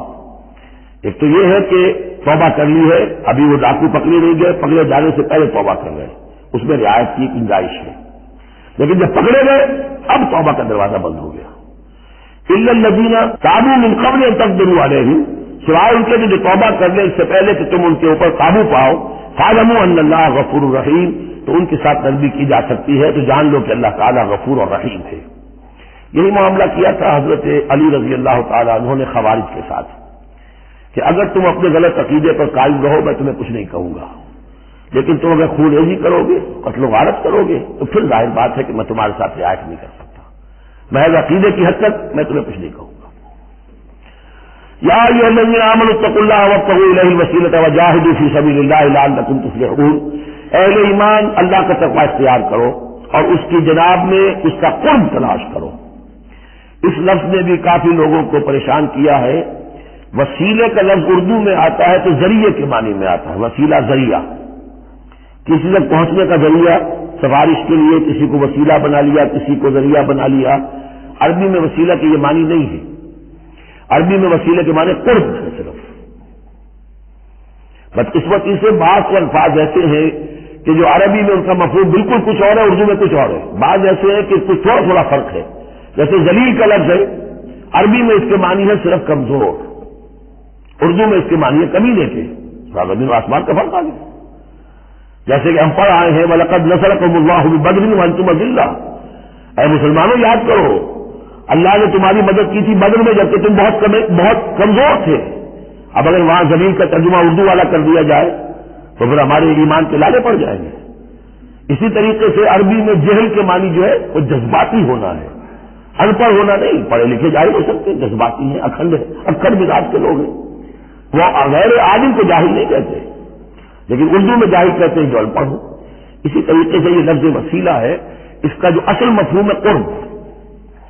اہل ایمان اللہ کا تقوی اختیار کرو نمبر 1، لیکن تقوی جو ہے وہ ذرا ایک نیگیٹو بات ہے، بچنا اللہ سے، اللہ کے غضب سے، اللہ کی ناراضگی سے، برائی سے بچنا، گناہ سے بچنا، نافرمانی سے بچنا، اللہ کے احکام کو توڑنے سے بچنا، یہ ایک منفی کانسیپٹ ہے۔ وابتغوا الیہ الوسیلہ، نہیں، آگے بڑھو، اس کا قرب تلاش کرو، تقرب، اس سے نزدیک ہو جاؤ، قریب سے قریب ہو جاؤ، لیکن اس تقرب کا ذریعہ کیا ہوگا؟ وجاہدوا فی سبیلہ لعلکم تفلحون، اس کی راہ میں جہاد کرو تاکہ تم فلاح پاؤ۔ اس سے بات بالکل کھل گئی، تقوی اور تقرب اللہ کے لیے جہاد۔ تقوی شرط لازم ہے، پہلے تو یہ کہ جو حرام چیزیں ان سے آپ بچیں، جن چیزوں سے روک دیا گیا ہے ان سے رک جائیں، اور اللہ کی نافرمانی جو ہے اس سے باز آ جائیں۔ اب اس کے بعد اس کی طرف آگے بڑھنا چاہتے ہیں، تقرب حاصل کرنا چاہتے ہیں، اس کی راہ میں جہاد کیجیے۔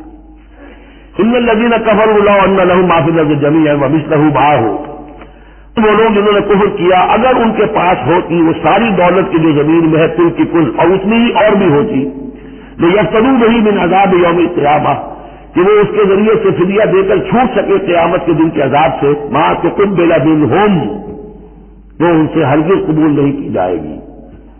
یہ بھی تعلیق بالمحال ہے، نہ ایسا ہوگا نہ ممکن ہے، لیکن یہ کہ آخری درجے میں اس کو بیان کر دینا کہ اگر اتنی دولت بھی ہو تب بھی اللہ کے وہ فدیہ جو ہے قبول نہیں ہوگا۔ وَلَهُمْ عَذَابٌ أَلِيمٌ، اور ان کے لیے تو دردناک عذاب ہے۔ يُرِيدُونَ أَن يَخْرُجُوا مِنَ النَّارِ وَمَا هُمْ بِخَارِجِينَ مِنْهَا، وہ چاہیں گے کہ آگ سے کس طرح نکلے لیکن نکل نہیں پائیں گے۔ وَلَهُمْ عَذَابٌ مُقِيمٌ، اور ان کے لیے ہوگا قائم رہنے والا عذاب، مسلسل دائم اور قائم۔ وَالسَّارِقُ وَالسَّارِقَةُ فَاقْطَعُوا أَيْدِيَهُمَا، اور چوری خواہ مرد کرے خواہ چوری کرنے والی عورت ہو، ان دونوں کا ہاتھ کاٹ دو، ایک ایک ہاتھ، ایدیہما، ان کے ایک ایک ہاتھ کاٹ دو۔ جزاء بما کسبا، یہ بدلہ ہے ان کے کرتوت کا، نکالا من اللہ، اور یہ عبرتناک سزا ہے اللہ کی طرف سے۔ اب دیکھیے جہاں میں مثال دیتا ہوں آپ کو اہل قرآن کی حکمت اور ان کی سمجھداری کی۔ غلام احمد پرویز صاحب کہتے ہیں کہ یہ جو ہے کہ ہاتھ کاٹ دو چور کا، اس کا مطلب ہے ایسا نظام بنا دو کہ چوری کی ضرورت ہی نہ پڑے۔ اچھا یہ تو ہم بھی چاہتے ہیں کہ نظام ایسا ہو، کفالت عامہ ہو، کوئی شخص مجبوراً چوری نہ کرے، اس لیے کہ اس کی کفالت کے لیے اگر موجود ہے، وہ ریاست جو ہے اس کی تمام بنیادی ضروریات کی وہ انڈر رائٹ کر رہی ہے، تو اسے چوری کی ضرورت نہیں ہے۔ ہم بھی چاہیں گے کہ یہ بات سیکھیں، لیکن یہ کہ اس کا مطلب یہ ہے، یہ غلط ہے۔ لیکن قرآن کس طرح اپنی حفاظت کرتا ہے؟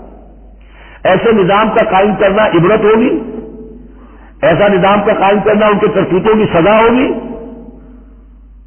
قرآن مجید پر اس قسم کا باطل جو ہے حملہ آور نہیں ہو سکتا۔ دو الفاظ، فقطعوا ایدیہما، ان کے ہاتھ کاٹ دو، جزاء بما کسبا، جو کمائی انہوں نے کی ہے اس کا بدلہ۔ اچھا، جو کمائی انہوں نے کی اس کا بدلہ یہ ہے کہ اچھا نظام قائم کرو۔ نکالن، نکال کہتے ہیں کہ عبرتناک سزا، نکالن من اللہ، اللہ کی طرف سے عبرت کے لیے۔ اور یہ اسلام کے اندر جو تعزیرات ہیں، حدود ہیں اور سزائیں ہیں، ان کے لیے لفظ نکال بہت اہم ہے۔ عبرتناک سزا، اگرچہ شہادت کا قانون بڑا سخت رکھا ہے، شبہ ہو تو ملزم کو چھوڑنے کی ہدایت ہے۔ جو آج بھی دنیا کے اندر جو اصول ہے کہ جو بھی ڈاؤٹ ہے اس کا فائدہ جو ہے، شک کا فائدہ وہ ملزم یا ملزم کو جائے گا، لیکن یہ ساری کے باوجود اگر ثابت ہو گیا ہے، اب سزا وہ دو کہ ایک کو سزا ملے اور لاکھوں کی آنکھیں کھل جائیں، تاکہ آئندہ سے پھر یہ جرم کرنے کی ہمت کسی میں نہ ہو۔ یہ جو ڈیٹرنس ہے، اس طرح کی سزائیں کہ جن سے برائی جو ہے اس کو استحصال معاشرے سے کیا جا سکے، یہی واحد ذریعہ ہے۔ ورنہ دنیا میں امریکہ جیسی کلچر سوسائٹی کے اندر بھی بہت سیریس کرائم موجود ہے، بڑا ہی گھناؤنا جرم موجود ہے، اس لیے کہ اس قسم کی سزائیں ہیں ہی نہیں۔ لوگ جرم کرتے ہیں، جیل میں رہے، عیش کیا، کچھ دیر کے بعد پھر آئے، پھر جرم کیا، پھر چلے گئے، باہر جا کے کیا کریں گے، وہاں تو سرکاری مہمان ہے۔ تو یہ سارا فلسفہ جو ہے جرم جو ہے ان کا وہ بڑھتا چلا جا رہا ہے۔ والسارق والسارقۃ فاقطعوا ایدیہما جزاء بما کسبا نکالا من اللہ واللہ عزیز الحکیم، اللہ زبردست ہے، حکمت والا۔ فمن تاب من بعد ظلمہ واصلح فإن اللہ یتوب علیہ، تو جس نے بھی توبہ کر لی اس کے بعد اپنے ظلم اور اپنے جرم کے پیچھے واصلہ اور اصلاح کر لی تو اللہ قبول کرتا ہے اس کی توبہ کو۔ ان اللہ غفور الرحیم، یقیناً اللہ غفور الرحیم ہے۔ لیکن جرم کی سزا دنیا میں ختم نہیں ہوگی۔ ایک جرم جو کیا ہے وہ جرم ہے دنیا کا، گناہ ہے اللہ کا۔ جرم کی سزا دنیا میں ملے گی، گناہ کی سزا اللہ نے دینی ہے، اس کو اللہ معاف فرما دے گا اگر توبہ کی ہے۔ اگر توبہ نہیں کی ہے تو پھر یہ کہ اس کی سزا بھی ملے گی۔ الم تعلم ان اللہ لہ ملک السماوات والارض، کیا تم جانتے نہیں کہ اللہ ہی کے لیے ہے آسمان اور زمین کی بادشاہی۔ یعذب من یشاء ویغفر لمن یشاء، وہ سزا دے گا جس کو چاہے گا اور بخش دے گا جسے چاہے گا۔ واللہ علی کل شیء قدیر، اللہ ہر چیز پر قادر ہے۔ یا ایھا الرسول لا یحزنک الذین یسارعون فی الکفر من الذین قالوا آمنا بافواہہم ولم تؤمن قلوبہم۔ یہ پھر ذکر آ رہا ہے، لیکن یہاں بھی گڑبڑ ہے معاملہ سورہ بقرہ کی طرح۔ منافقین پر بھی اتفاق ہوگا اس کا، اور اہل کتاب کے بھی وہ لوگ جو ان کی طرف سے منافق تھے، جن کا اعلان اسلام کی طرف بھی تھا، چاہتے بھی تھے کہ مسلمانوں میں شامل رہے، لیکن وہ اپنے ساتھیوں کو بھی چھوڑنے کو تیار نہیں تھے۔ تو یہ جو بیچ بیچ میں مذبذبین بین ذالک تھے، یہ دونوں طرف کے لوگ تھے۔ یا ایھا الرسول لا یحزنک الذین یسارعون فی الکفر، اے رسول صلی اللہ علیہ وسلم نہ غمگین ہو آپ ان لوگوں کی سرگرمیوں سے، بھاگ دوڑ سے کہ جو کفر کے ضمن میں بڑی سرگرمی دکھا رہے ہیں۔ من الذین قالوا آمنا بافواہہم، ان لوگوں میں سے جو اپنے منہ سے تو کہتے ہیں کہ ہم ایمان رکھتے ہیں، ولم تؤمن قلوبہم، اور ان کے دل ایمان نہیں لائے ہیں۔ ومن الذین ہادوا، اور اسی طرح کے لوگ یہودیوں میں سے ہیں، سماعون للکذب، یہ بڑے ہی غور سے سنتے ہیں، توجہ سے سنتے ہیں جھوٹ کو۔ سماعون لقوم آخرین، اور یہ سنتے ہیں کچھ اور لوگوں کے لیے، یعنی ایک تو یہ ہے کہ ان کی جھوٹی باتیں بڑی توجہ سے سنیں گے، شیاطین جو ہے ان کے وَإِذَا خَلَوْا إِلَىٰ شَيَاطِينِهِمْ قَالُوا إِنَّا مَعَكُمْ إِنَّمَا نَحْنُ مُسْتَهْزِئُونَ۔ پھر یہ کہ ان کی طرف سے جاسوس بن کر آئیں گے مسلمانوں کے ہاں، کہ یہاں بڑی توجہ سے بات سنتے ہیں تاکہ جا کے رپورٹ کر سکے، آج محمد نے یہ کہا، آج فلاں معاملہ ہوا صلی اللہ علیہ وسلم۔ تو سماعون لقوم آخرین، اس کے دونوں ترجمے ہو سکتے ہیں کہ وہ دوسری قوم کی باتوں کو بڑی توجہ سے سنتے ہیں، یا سنتے ہیں دوسری قوم کے لوگوں کے لیے، انہیں رپورٹ کرنے کے لیے، ان کے اسپائس کی حیثیت سے آ کر۔ لم یاتوک، جو آپ کے پاس نہیں آتے، یعنی ان کے جو گرو گھنٹال ہیں، ان کے جو لیڈر ہیں، ان کے جو شیاطین ہیں، وہ آپ کے پاس نہیں آتے۔ یہ جو بین بین کے لوگ ہیں در حقیقت وہ آتے ہیں جن کے ذریعے سے یہ سارا معاملہ جو ہے جاسوسی کا چل رہا ہے۔ یحرفون الکلم من بعد مواضعہ، وہ کلام کو پھیر دیتے ہیں اس کی جگہ کے اور موقع اور محل کے معین ہو جانے کے بعد۔ یقولون ان اوتیتم ھذا فخذوہ، وہ کہتے ہیں اگر تمہیں یہ شے مل جائے تو لے لینا، کوئی مقدمہ ہے وہ لا رہے ہیں حضور کے پاس، پہلے سے طے کر رکھا ہے، اگر تو فیصلہ یہ ہوگا محمد کا ہم قبول کر لیں گا، اگر یہ فیصلہ نہیں کریں گے ہم فیصلہ رد کر دیں گے۔ اور اسی سے یہ بات سمجھ لیجئے کہ اصل میں فتح مکہ تک جس معنی میں ہم لفظ بولتے ہیں ریاست، اسلامی ریاست، پورے طور پر ایک ہماگیر ریاست پورے طور پر مدینے میں فتح مکہ کے بعد قائم ہوئی ہے، پہلے قائم نہیں ہوئی، ورنہ کسی ریاست میں دو جوڈیشل سسٹم نہیں ہو سکتے، سوائے جو پاکستان میں ابھی ہوا ہے، 2 چیف جسٹس بھی ہو گئے ہمارے یہاں چند دن کے لیے، لیکن یہ کہ یہ انہونی بات تھی جو ہوئی ہے، لیکن یہ کہ ہوتا نہیں دنیا میں، ایک ریاست ایک عدالتی نظام۔ یہ لوگ جب چاہتے تھے حضور کے پاس آ جاتے تھے، جب چاہتے تھے کسی اور یہودیوں کی عدالت میں لے جاتے تھے، تو پیرلل نظام وہاں چل رہے تھے، ہماگیر ریاست وحدت کی حیثیت سے، ایک آرگینک ہول کی حیثیت سے یہ فتح مکہ کے بعد قائم ہوئی ہے۔ یقولون ان اوتی تمہارا خذوہ، کہتے ہیں کہ اگر یہ فیصلہ ملے تو تم لے لینا، قبول کر لینا، وَإِن لَّمْ تُؤْتَوْا فَاحْذَرُوا، اور اگر یہ شہادت تمہیں ملے، نہ فیصلہ ملے، یہ ڈگری نہ تمہارے حق میں جاری کی جائے تو پھر بچ جانا، کبھی کترا جانا۔ وَمَن يُرِدِ اللَّهُ فِتْنَتَهُ فَلَن تَمْلِكَ لَهُ مِنَ اللَّهِ شَيْئًا، اور جس کو اللہ تعالیٰ ہی نے فتنے میں مبتلا کرنے کا فیصلہ کر لیا ہو تو تم اس کے لیے اللہ تعالیٰ کے مقابلے میں کوئی مددگار نہ پاؤ گے، کوئی شے نہیں ملے گی۔ اولئک الذین لم یرد اللہ ان یطہر قلوبہم، یہ وہ لوگ ہیں کہ جن کے دلوں کو پاک کرنا اللہ نے چاہا ہی نہیں۔ لم یرد اللہ ان یطہر قلوبہم لہم فی الدنیا خزی، ان کے لیے دنیا میں بھی رسوائی ہے، ولہم فی الآخرۃ عذاب عظیم، اور آخرت میں ان کے لیے دردناک اور بہت بڑا عذاب ہے۔ سماعون للکذب، یہ خوب سنتے ہیں اچھی طرح اور چٹخارے لے لے کر سنتے ہیں جھوٹ کو۔ اکالون للسحت، خوب کھانے والے ہیں پیٹ بھر بھر کر حرام کے۔ فإن جاؤوک، پھر اگر یہ آپ کے پاس آئیں، فاحکم بینہم، آپ چاہیں تو ان کا مقدمہ لے اور فیصلہ کریں، او اعرض عنہم، آپ چاہیں تو ان کا مقدمہ لینے سے انکار کرتے ہیں، کیونکہ نیتیں ان کی نیت نہیں ہے، وہ آپ کا فیصلہ لینے نہیں آئے، طے کیے بیٹھے ہوئے پہلے سے کہ اگر فیصلہ یہ ہوگا تو قبول کر لیں گے ورنہ ہم لوٹ کے آ جائیں گے۔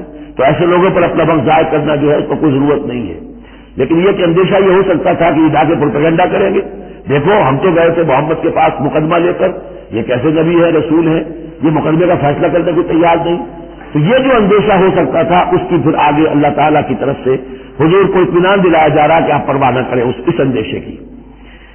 فإن جاؤوک فاحکم بینہم او اعرض عنہم، اگر وہ آئے آپ کے پاس اپنا مقدمہ لے کر تو چاہے تو آپ فیصلہ کریں اور چاہے اعراض کریں۔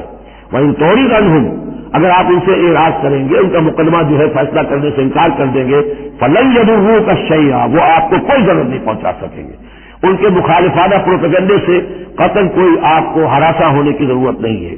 وإن حکمت، اور اگر آپ فیصلہ کریں، فاحکم بینہم بالقسط، تو بہرحال آپ کو فیصلہ کرنا ہے عدل اور قسط کے ساتھ، انصاف کے ساتھ۔ ان اللہ یحب المقسطین، یقیناً اللہ تعالیٰ جو ہے وہ انصاف کرنے والوں کو پسند کرتا ہے، ان سے محبت کرتا ہے۔ وکیف یحکمون، اور اے نبی یہ کیسے آپ کو حکم بناتے ہیں، یہود کی طرف اشارہ ہے۔ وعندہم التوراۃ، ان کے پاس تورات موجود ہے، نیت ہو تو اسی کے فیصلے کو لے کر چلیں۔ فیہا حکم اللہ، اس میں اللہ کا حکم موجود ہے۔ ثم یتولون من بعد ذلک، پھر بھی وہ اس کے بعد بھی اس سے روگردانی کرتے ہیں۔ وما اولئک بالمؤمنین، اور حقیقت میں یہ لوگ مومن نہیں ہے، ایمان سے خالی ہے، ایمان سے تہی دست ہے، ان کا اصل روگ یہ ہے۔ بارک اللہ لی ولکم فی القرآن العظیم ونفعنی وإیاکم بالآیات والذکر الحکیم۔